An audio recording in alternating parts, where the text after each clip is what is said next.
नमस्कार विद्यार्थियों, स्वागत है आपका यूपीएससी पर।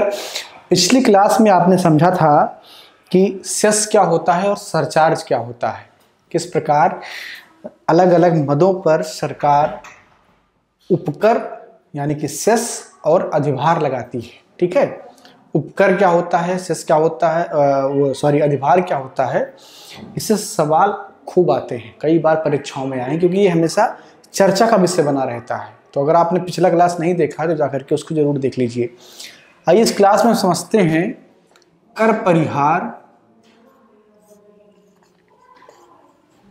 शायद पिछले क्लास के आखिर में मैंने इसे परिहार लिख दिया था, उस गलती के लिए क्षमा प्रार्थी हूं। कर परिहार होता है, कर परिहार नहीं होता। ठीक है, कर परिहार एवं कर वंचन।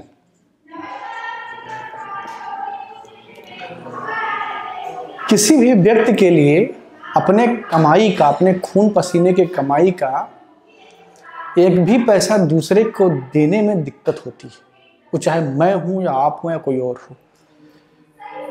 कोई भी नहीं चाहता है कि जिस व्यक्ति ने ईमानदारी से, मेहनत से, अपने पसीने से कोई पैसा कमाया है, उसका कोई भी अंश किसी को देना पड़े। हाँ, अपने मन से दे रहा है, दैट इज गुड, लेकिन इम्पोज हो कि नहीं आपको देना ही है, ये थोड़ा सा दिक्कत वाली बात है।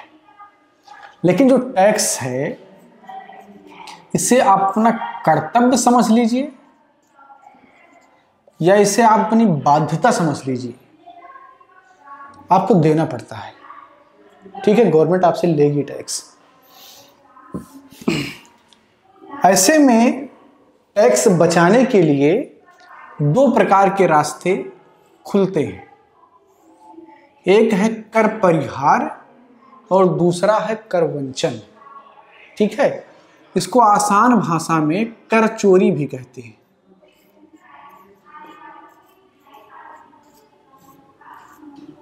ठीक है, तो कर बचाने के लिए दो मार्ग हैं आपके पास, कर परिहार और कर वंचन। ठीक है ना। अब जो नियम कानून में विश्वास रखते हैं, नियमों का सम्मान करते हैं, फ्रॉड नहीं है, गलत नहीं है, वो पहला वाला मार्ग पकड़ते हैं, कर परिहार। और जो है थोड़ा दो नंबरी टाइप, ज्यादा होशियार अपने आप को समझते हैं, कानून उनके जेब में रहता है, उनके अनुसार वो ये वाला रास्ता पकड़ते हैं और एक दिन खुद पकड़ जाते हैं और सलाखों के पीछे से अपनी पूरी कार्यक्रम को चलाते रहते हैं। अब आप समझ रहे होंगे कि भूमिका लंबी हो गई, अब बात शुरू होनी चाहिए। तो बात शुरू करते हैं। कर परिहार और कर वंचन को हमें समझना है। तो कर बचाने के लिए दो टैक्टिक्स मैंने बताए, एक कर परिहार है और दूसरा कर वंचन है। सबसे पहले कर परिहार पर बात करते हैं। हमारी व्यवस्था ने कर को बचाने के लिए कुछ सुविधाएं दी हैं कि आपने कर को कम कर सकते हैं, कि आपको कम देना पड़े। उस सुविधाओं के तहत धारा 80C के तहत यदि आप बचत पत्र खरीदते हैं, किसी बीमा कंपनी में निवेश करते हैं, सुकन्या समृद्धि योजना में पैसा लगाते हैं,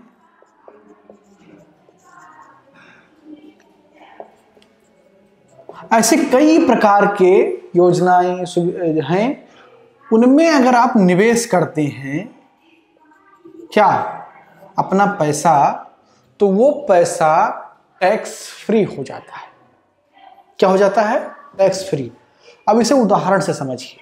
मान लीजिए 1 लाख रुपए पर मंथ, आपने जो है कमाया, 1 2 3 4 5, 1 2 3 4 5, 5 जीरो होंगे तो 1 लाख हो जाएगा। ठीक है, तो 1 लाख रुपए मान लीजिए आपने अर्न किया 1 महीने में, तो साल भर में कितना हो जाएगा? 12 लाख हो जाएगा। ठीक है ना, 12 लाख रुपए आपने कमा लिए। अब मान लीजिए कि इस पर सरकार का टैक्स जो है वो 10% बन रहा है। ठीक है ना, अब 10% काटेंगे तो 1 जीरो कट जाएगा, बचा कितना? 1,20,000 रुपए। ठीक है, अब आपने जो 12 लाख कमाए थे उसमें से 1,20,000 रुपए गवर्नमेंट ले लेगी। ठीक, दूसरी परिस्थिति को समझिए कि 12 लाख रुपए आपके पास है, 2 2 4 1 5, 12 लाख रुपए आपके पास हैं। इनमें से आपने 5 लाख रुपए इन्वेस्ट कर दिए किसमें? बचत पत्र में, सुकन्या समृद्धि में या अन्य सारी योजनाओं में जो 80C के तहत आपको दी गई हैं। तो बचा कितना? 7.5 लाख, यानी कि 7,50,000 रुपए। अब इस 7,50,000 रुपए पर पहली बात टैक्स स्लैब कौन सा है ये देखेंगे, हो सकता है कि उससे नीचे हो। एक मान लेते हैं कि 10% ही है, टैक्स स्लैब छोड़ दीजिए आप, तो इसका निकाल दीजिए 10%, तो कितना बचा? 75,000 रुपए। अब आपको टैक्स कितना देना पड़ रहा है? 75,000 रुपए। पहले कितना देना पड़ रहा था? 1,20,000 रुपए। तो जो ये आपका 45,000 रुपए बचा, ये किस बात के लिए बचा? क्योंकि आपने सरकार के द्वारा बताए गए रास्ते का अनुसरण करके अपना 5 लाख रुपए निवेश कर दिया है किसी पर्टिकुलर योजना में। वो रुपया आपका है, कहीं गया नहीं है, लेकिन उससे आपको टैक्स में छूट मिल गई और आपने अपने टैक्स घटा करके कितना कर लिया? 45,000 कर लिया। तो इस प्रकार से आपको फायदा होता है। आप थोड़ा और कम कर लेते, यानी कि ज्यादा इन्वेस्ट कर देते, तो आप दूसरे स्लैब में आ जाते, 5% आपको टैक्स देना होता, तो आपका और ज्यादा बचत हो जाता। तो इस प्रकार सरकार ने सुविधाएं भी दे रखी हैं कि आप अपने टैक्स को कम भी कर सकते हैं। तो जब आप सरकार के द्वारा बताए गए नियम कानून के मुताबिक टैक्स को बचाते हैं तो उसे कर परिहार कहा जाता है, टैक्स एवॉइडेंस कहा जाता है। उम्मीद है कि आप ये समझ गए होंगे। अब बात करते हैं नीरव मोदी, विजय माल्या वालों की, ठीक है, जो कर चोरी करते हैं या पैसा लेके भाग जाते हैं, फ्रॉड हैं, चोर हैं, कानून का सम्मान नहीं करते हैं, उनकी बात करते हैं। यदि आपने सरकार को अपने आय की सही जानकारी नहीं दी, पहला आय की, अब हम इसकी चर्चा कर रहे हैं, ठीक है, आय की सही जानकारी नहीं दी,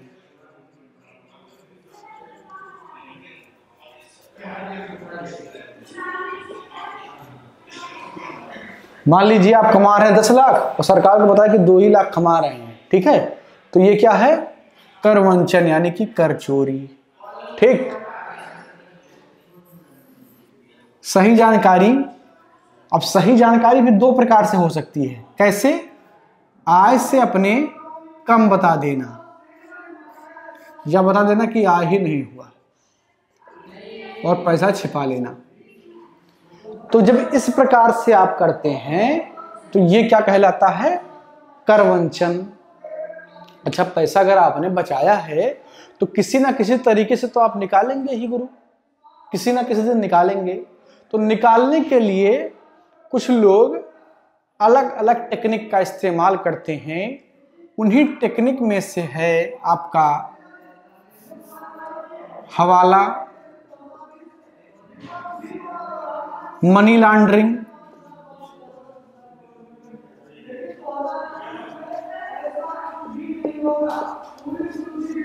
ठीक है, हवाला और मनी लॉन्ड्रिंग। जिस पैसे पर सरकार को टैक्स नहीं मिलता है वो ब्लैक मनी होता है। क्या होता है? ब्लैक मनी, जिसे आप काला धन कहते हैं। जो सरकार, मतलब जो पैसा सरकार की जानकारी से बाहर होता है, यानी कि आपने उस पर टैक्स नहीं दिया होता है, वो ब्लैक मनी होता है, काला धन होता है। जब इस काले धन को सफेद करने के लिए, ठीक है ना, काले धन को सफेद करने के लिए कोई टेक्निक का इस्तेमाल किया जाता है तो वो कहलाता है मनी लॉन्ड्रिंग, यानी कि पैसे को धुल करके साफ कर दिया। अब ऐसा नहीं कि मनी लॉन्ड्रिंग में पैसे को बाल्टी में डाल, पानी भरे बाल्टी में डाल दिया जाता है, नहीं। गलत पैसा है, कोई एक कंपनी स्थापित करेंगे, उस कंपनी में डाल देंगे, पैसा सही हो जाएगा, शुद्ध हो जाएगा, उस कंपनी में टैक्स दे देंगे जाकर के। लेकिन जो पैसा निवेश के लिए लगाया गया वो क्या था? ब्लैक मनी था, जिस पर सरकार को टैक्स नहीं गया था। तो इस प्रकार से मनी लॉन्ड्रिंग होती है। अब मान लीजिए कि मनी लॉन्ड्रिंग नहीं कर रहे हैं, कोई दूसरा तरीका अपना रहे हैं, काला धन, मान लीजिए धन इकट्ठा कर लिया देश में और किसी युक्ति के माध्यम से उसे विदेश पहुंचा दिया गया, यानी कि दूसरे देश में पहुंचा दिया गया। दूसरे देश में पहुंचाने के बाद में पुनः अपने देश में निवेश करवा लिया। भाई जब ग्लोबलाइजेशन में मार्केट खोला गया, बाहर के भी व्यक्ति इसे जो है व्यक्तिगत तौर पर भी और संस्थागत तौर पर भी हमारे यहाँ निवेश करते हैं, कंपनियों में शेयर खरीदते हैं।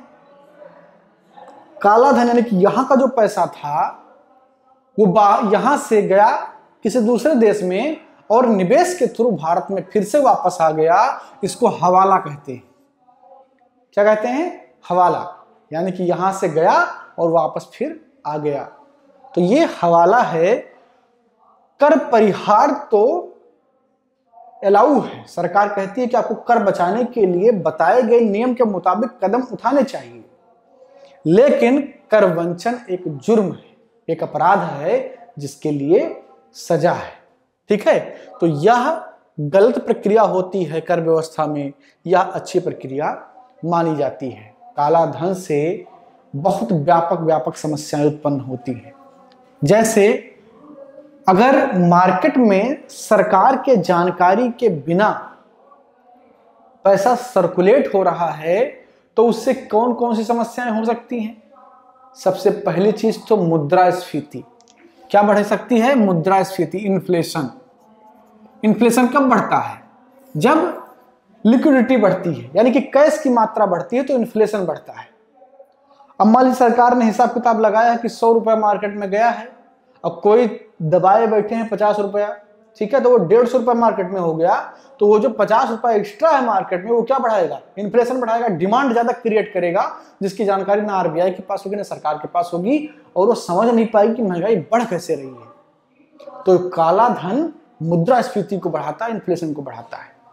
इसके अलावा काले धन का उपयोग गलत कार्यों में होता है, जैसे आतंकवादियों को फंडिंग देने के लिए, नक्सलवादियों को फंडिंग देने के लिए, कोई उपद्रव करवाने के लिए इस काले धन का इस्तेमाल होता है।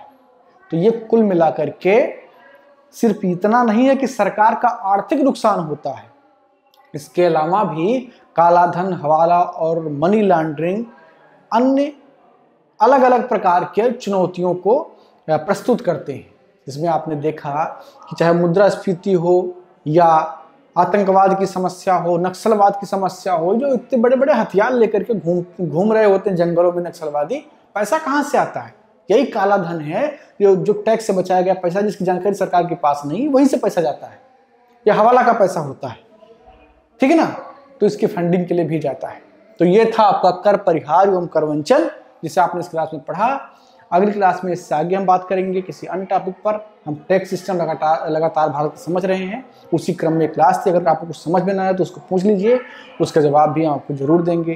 धन्यवाद। मैं मानस मिश्रा, द न्यूज ओशन का मैनेजिंग डायरेक्टर, आपके लिए एक ऐसी पत्रिका पहली बार आई है जो सिर्फ सच दिखाएगी। कृषि कानूनों पर मचा है घमासान, हो रही हैं मनगढ़ंत बातें। मैं अंकित मिश्रा, पढ़िए मेरा आर्टिकल इस मैगजीन में फैक्ट के साथ। यूपीएससी के एस्पायरेंट समझे हर मुद्दों को गहराई में जाकर के। इस नए लेख में आपको मिलेगा नए संसद भवन के निर्माण से संबंधित सारी जानकारी। मैं विशाल यादव, अब तक आप लोगों ने हमें टीवी पे देखा, लेकिन अब हमारे लेख आपको दिखेंगे इस मैगजीन में। मैं Ranjit Prasad, reporter the news ocean. हम आपको दिखाएंगे किसान आंदोलन के बीच में जिहादी कांड। सब्सक्राइब करें द न्यूज ओशियन, खबरों का समंदर।